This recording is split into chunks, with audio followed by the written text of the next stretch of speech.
आजम खान की मुश्किलें बढ़ी, अवैध रूप से बनी जौहर यूनिवर्सिटी। 38 बिल्डिंग पर चलेगा बुलडोजर, आज सुप्रीम कोर्ट पर सबकी नजर। प्रशासन का शिकंजा, पीडब्ल्यूडी ने आम रास्ते का बोर्ड लगाया।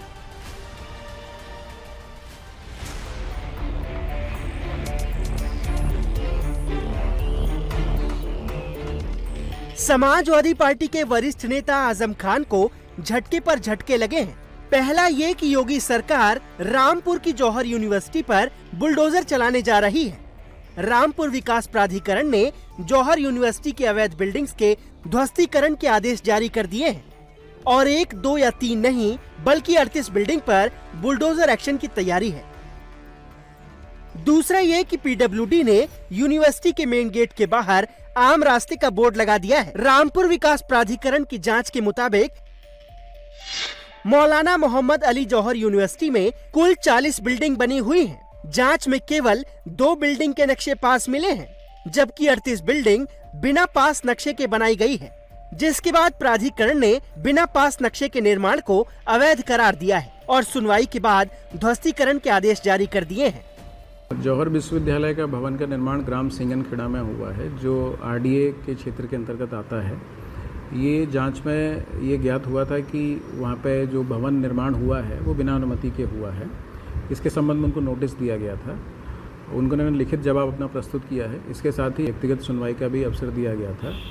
सारी कार्रवाई संपन्न होने के बाद ये तथ्य प्रकाश में आया है कि जौहर यूनिवर्सिटी में 40 भवनों का निर्माण किया गया था, जिसमें से मात्र 2 ही भवन ऐसे हैं जिनका मानचित्र स्वीकृत है। शेष 38 जो भवन है बिना मानचित्र स्वीकृत कराए बनाए गए थे। इस प्रकार से इसको अवैध निर्माण पाया गया और उसके ध्वस्तीकरण का आदेश पारित कर दिया गया।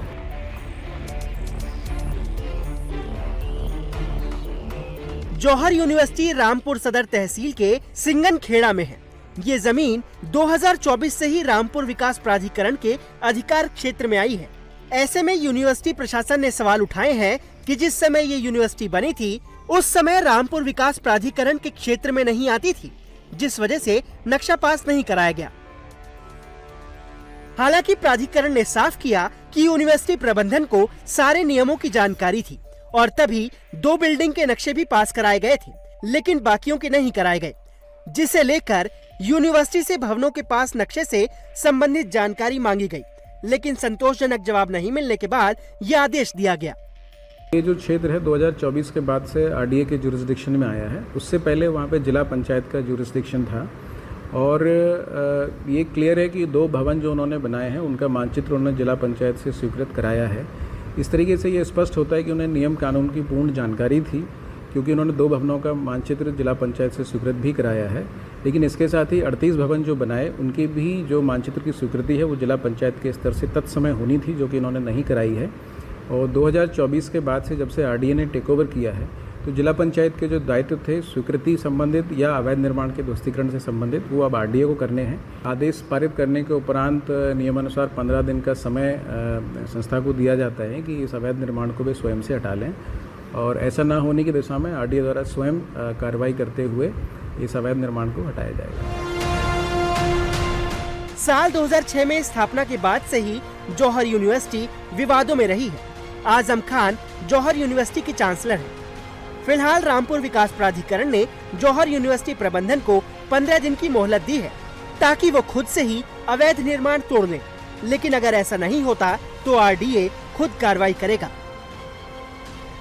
दूसरी ओर लोक निर्माण विभाग ने यूनिवर्सिटी के मेन गेट के बाहर बोर्ड लगाया है, जिस पर लिखा है ये आम रास्ता है। यानी पीडब्ल्यूडी ने साफ कर दिया है कि ये रास्ता अब सार्वजनिक इस्तेमाल के लिए है, जिस पर पहले रोक थी। लोगों के मुताबिक मेन गेट बनने के बाद करीब 20 सालों से रास्ते पर आम लोगों का आना जाना प्रभावित रहा। हालांकि पीडब्ल्यूडी की ओर से बोर्ड लगाए जाने के बावजूद विश्वविद्यालय का मेन गेट फिलहाल बंद है और वहां सुरक्षा कर्मी तैनात हैं। योगी सरकार की जीरो टॉलरेंस नीति के तहत प्रदेश भर में अवैध निर्माणों पर बुलडोजर चल रहा है। यूपी के अलावा और भी कई राज्यों में बुलडोजर एक्शन जारी है। हालांकि आज देश भर में हो रही बुलडोजर कार्रवाई के मामले पर सुप्रीम कोर्ट सुनवाई करेगा। कोर्ट उन याचिकाओं को सुनेगा जिसमें अलग अलग राज्यों में सरकार पर पिछले साल जारी सुप्रीम कोर्ट की गाइडलाइन के हनन करने के आरोप लगाए गए। ऐसे में आज बुलडोजर एक्शन पर सुप्रीम कोर्ट की सुनवाई पर सबकी नजर